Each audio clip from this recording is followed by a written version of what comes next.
On today's World Insight with Tian Wei, a reprieve on new U.S. tariffs on Chinese goods.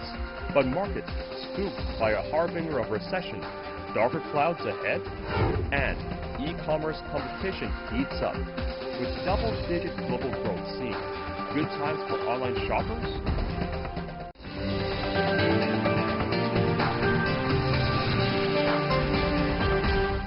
Here is our host, Tian Wei. Hello and welcome to World Insight, coming to you live on CGTN from Beijing. We begin with the latest on the trade spat between China and the U.S. on Tuesday. President Trump from the U.S. announced a new 10% tariff on $300 billion worth of Chinese goods, set to take effect on September the 1st, will be delayed until December the 15th. On Thursday, the Chinese Ministry of Finance says these new tariffs violate the consensus reached by the leaders of the two countries in Osaka at the end of July during the G20 summit, and China will take necessary countermeasures.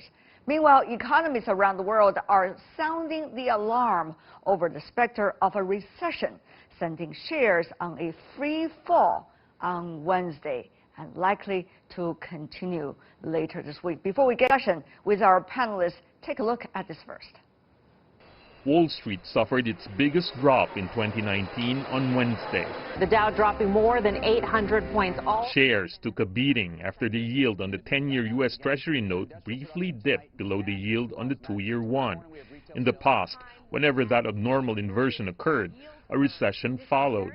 Economists repeated a warning that a protracted battle over tariffs between the world's two largest economies will slow down global growth, and the numbers are indeed discouraging. Germany reported its economy shrank 0.1% last quarter, no thanks to the trade war, according to analysts. Latest data from China showed the economy was on an even keel but faced downward pressure. In the U.S., Mr. Trump has taken a step back on his tariffs due next month. For the first time, President Trump says American consumers, not China, could pay a price for his ongoing trade war. The administration delayed a 10% tariff on about $300 billion of Chinese goods to December 15th. The items include cell phones, laptops, video game consoles, some toys, and clothing. Some products got taken off the new tariff list completely: car seats, Bibles, and other religious literature. While U.S. companies have long pleaded with the White House to stop the tit-for-tat tariff escalation, citing harm to consumers and their businesses, Mr. Trump has been undeterred. The delay in tariffs was announced following a telephone conversation between top Chinese officials and U.S. trade reps early Tuesday. Trump said the conversation was very productive, and the two sides agreed to talk again in 2 weeks. As the U.S. president counts on the economy to give him a second term in the White House, is the cost of the trade war hitting too close to home?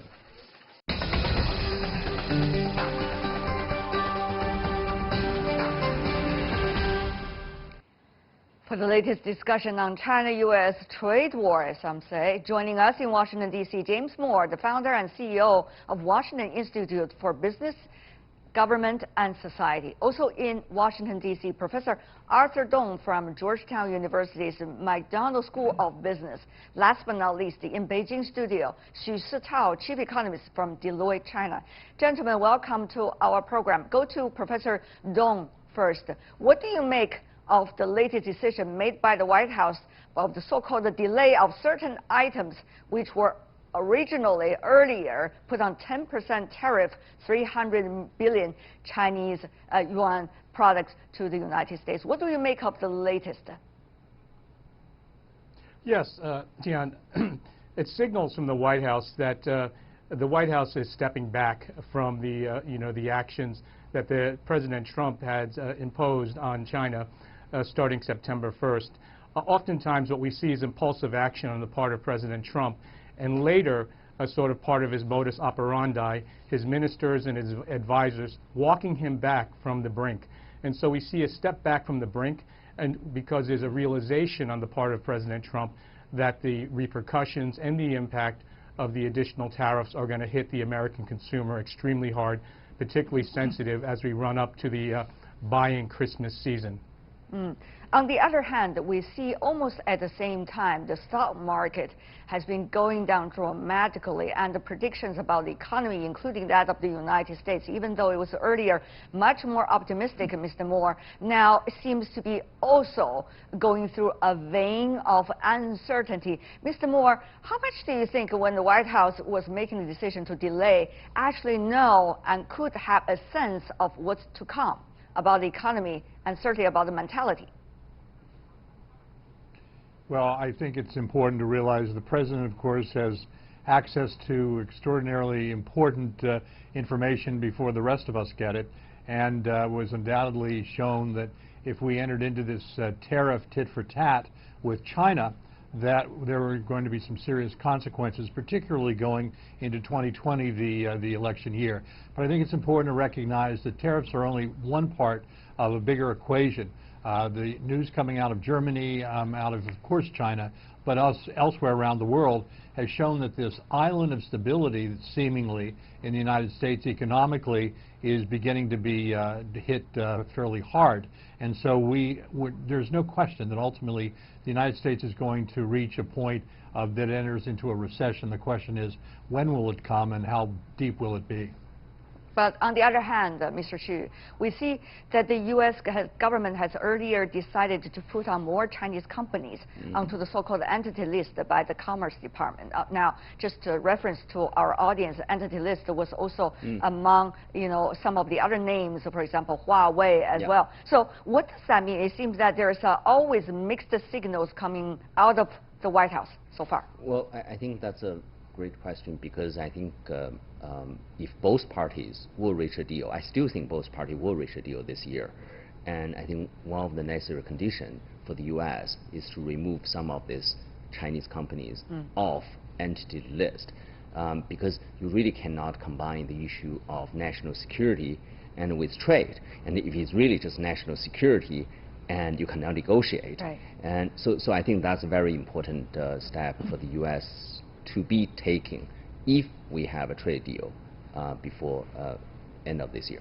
There's two things, Professor Dong, given your knowledge and our earlier sophisticated discussion. One is that the White House current right now is trying to equal national security issues to trade issues without giving evidence about any kinds of accusations concerning national security. That's one thing about the tactic. The other tactic is there's always mixed picture, and there's two steps backwards, one step forward, and it takes on at different timetables. So Professor Dong, how much of it is tactic? But on the other hand, even if it is tactic, as you may identify, what would that mean about the general atmosphere of the negotiation? Yes, certainly. This is a procedural issue here.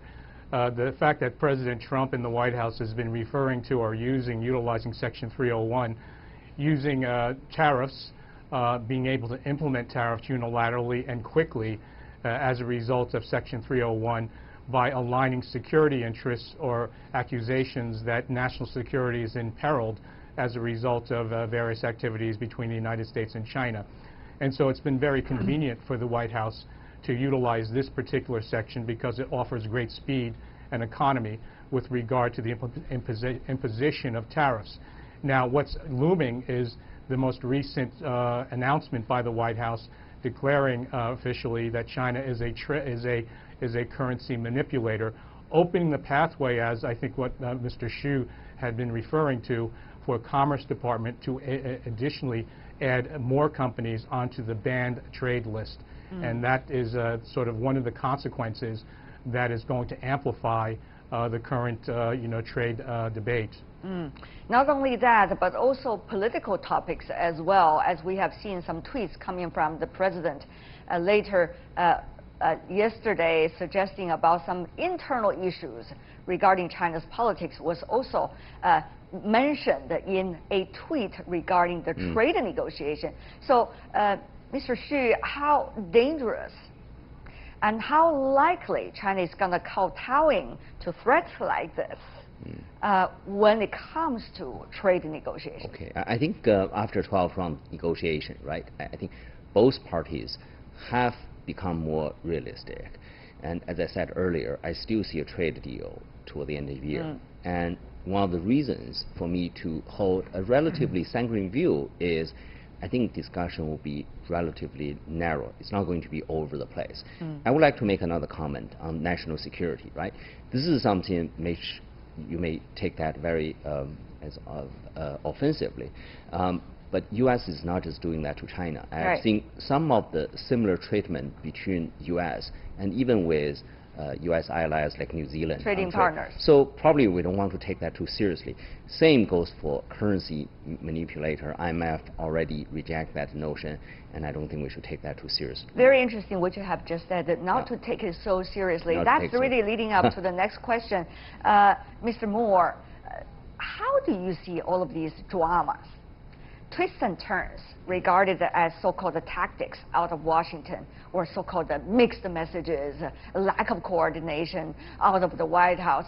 But how much really of it is a tactic to use various tools all at the same time to be useful against China and let China to make concessions? What do you make of that? Well, first of all, I think it's very important to put in perspective the U.S.-China trading relationship over a number of years. I served in the Reagan administration and was one of the first individuals to host a trade delegation from the People's Republic of China. In those days, this was 1985, the Chinese were selling $4 billion worth of goods to the United States. The United States was selling $4 billion worth of goods to China. In fact, the United States had a few $1 million trade surplus. As of this year, at the end of June, for the first 6 months, the United States sold $52 billion worth of goods to China. China sold to the United States $220 billion worth of goods. And so I think one of the problems has been that President Trump has watched over a long period of time, as we all have, certain issues that have cropped up that really have not been dealt with, either on the part of the United States or by China. And so the can has just been kicked down the road. So when President Trump came into office, he decided that he was going to keep to his campaign promises, namely to be able to take on these issues that had been festering for so very, very long. And so now we're in a position where we're going into an election year, 2020. The president is having to balance the combination of what he promised the American people the first go around with his election, and trying to deal with, obviously, the concerns of keeping not only the U.S.-China trading relationship afloat, but also to make sure that this does not cause serious global problems. Interesting when you are saying it is not causing serious global problems. It is already causing serious global problems. It really depends on seriousness in your interpretation. But if you look at the markets over the past few days, not only here in Asia, but also all over the world, if you look at the trade practices these days, one country can put on unilateral sanctions against the other economy. It's not just between China and the United States now, it's between many of the top economies these days you see on the world's list. So it really depends on what you consider as seriousness in your description, Absolutely. sir. Yeah. So, but let me ask you also, Professor Dong, about that. The twists and turns, how much shall we, taking it into account, how much should we just brush it off and see more about what should be the light at the end of the tunnel, Professor Dong?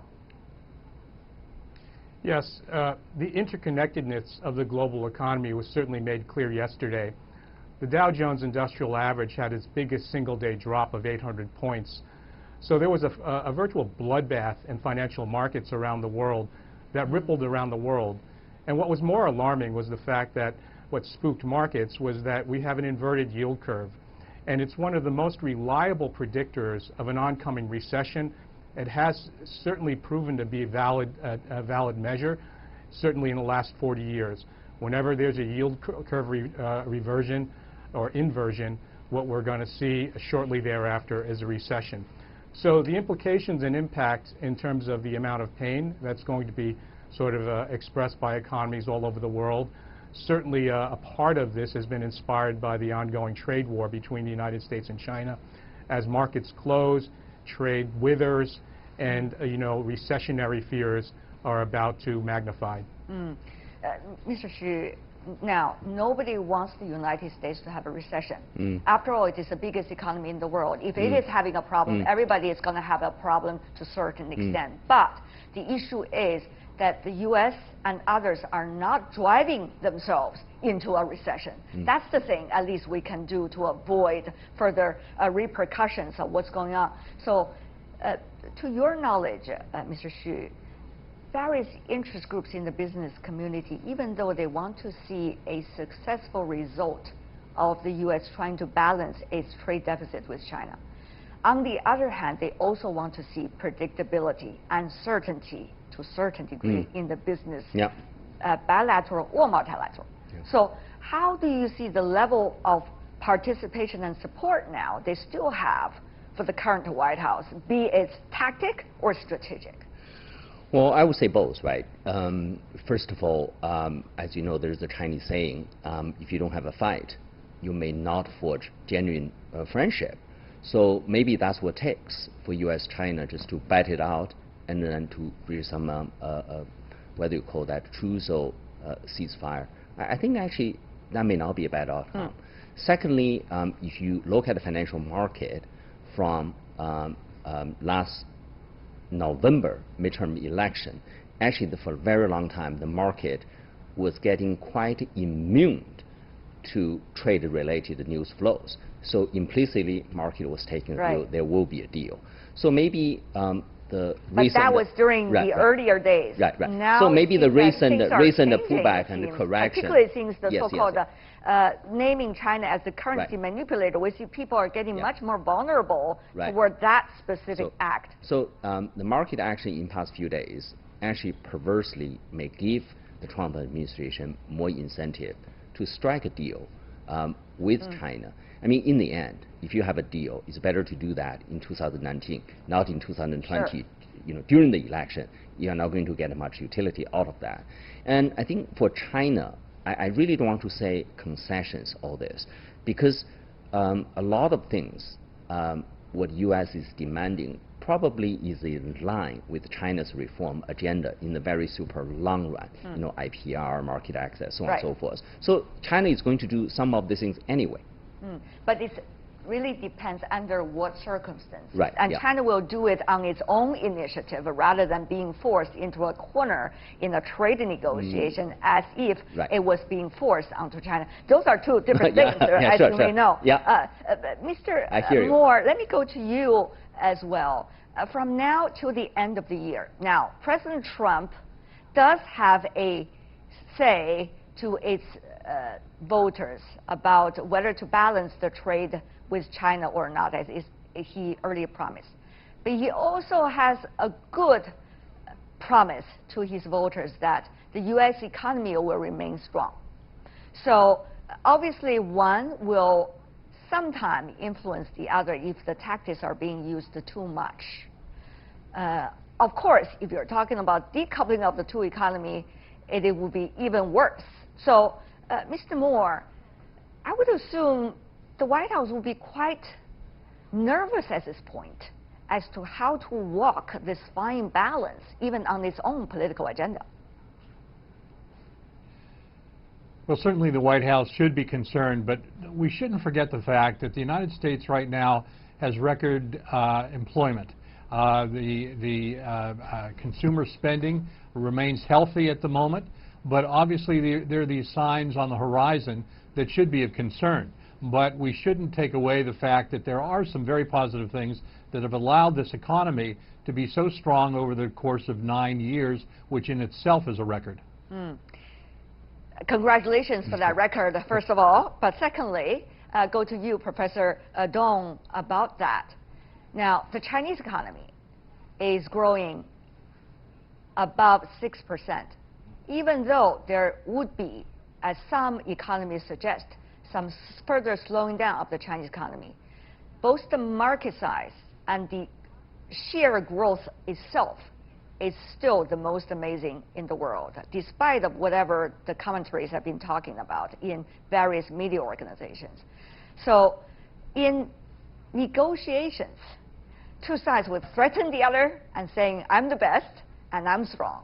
No problem about that, it's just tactic. But Professor Dong, how much do you think people should realistically understand the status of the economies, and now to let negotiation tones, in a way, become the real understanding of the economies from both sides?